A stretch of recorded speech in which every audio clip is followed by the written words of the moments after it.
do curso de Logística. Iremos, então, dar continuidade à nossa disciplina de Estatística com a unidade 3. Iremos ver os conceitos importantes de assimetria, curtose e distribuição normal. Para você, o que é assimetria? Iremos, então, enfatizar esse conceito muito importante dentro dos estudos de estatística.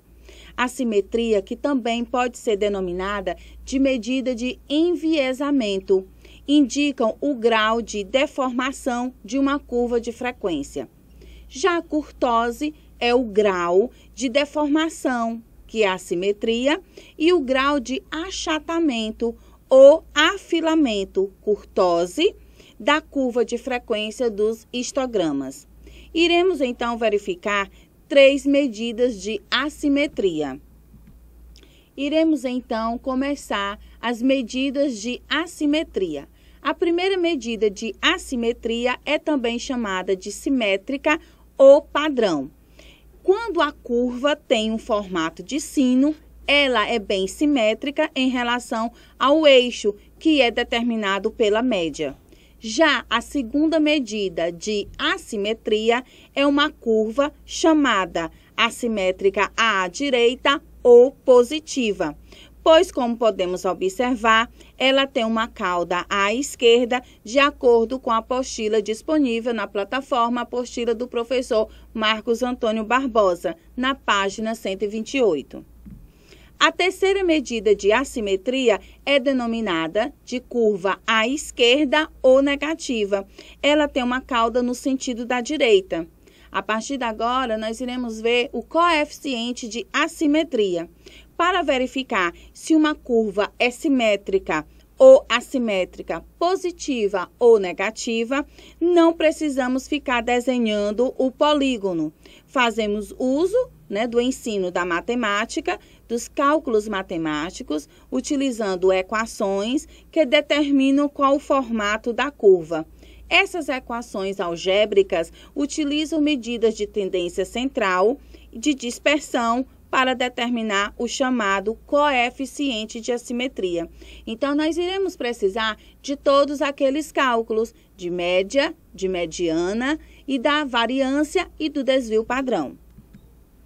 Coeficiente de assimetria. De acordo com o slide, vocês estão percebendo que nós temos 2 cálculos, 2 fórmulas para o coeficiente de Pearson, como está escrito aí no slide. Verificamos, então, que nós temos SK, que é a simbologia para esse coeficiente, x menos M0 dividido pelo desvio padrão. Nós temos também SK é igual a 3 vezes x menos a mediana dividido pelo desvio padrão. Quando o SK é igual a 0, nós temos uma distribuição simétrica, ou seja, ela é normal. Se o SK é maior do que 0 ou positivo, nós temos então uma distribuição assimétrica positiva.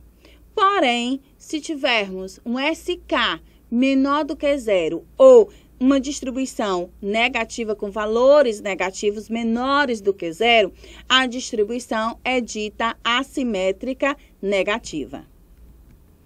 Calculando o coeficiente de assimetria e como classificar uma curva com a distribuição que possui.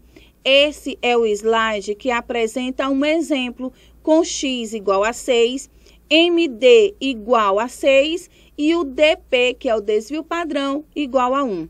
Substituindo na fórmula esses números e dividindo pelo desvio padrão, observamos que o SK é igual a 3 vezes, abre então parênteses, 6 menos 6, dividido por 1, SK é igual a 3 vezes 0, dividido por 1 é igual a 0.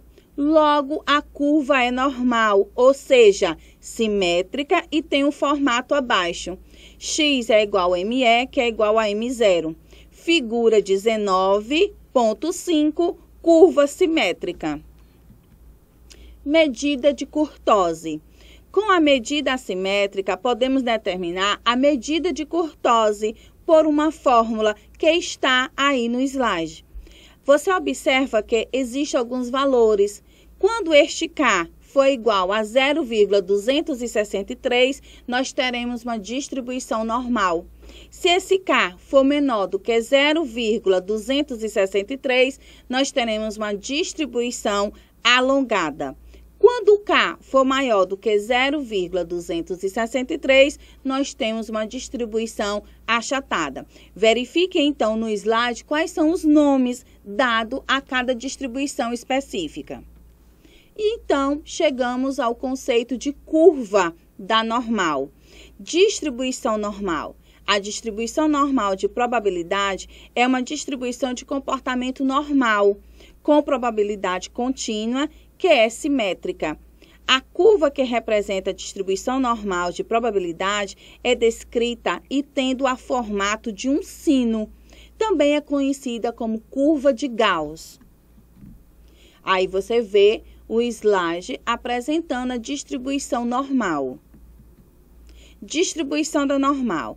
Esse tipo de distribuição é importante na inferência estatística. É aquela parte da estatística que trata justamente da interpretação dos dados estatísticos da população ou de uma amostra, de uma parte dessa população. Temos 3 razões. A primeira razão são as medidas produzidas em diversos processos aleatórios que seguem esse tipo de distribuição. Outra maneira são as probabilidades normais.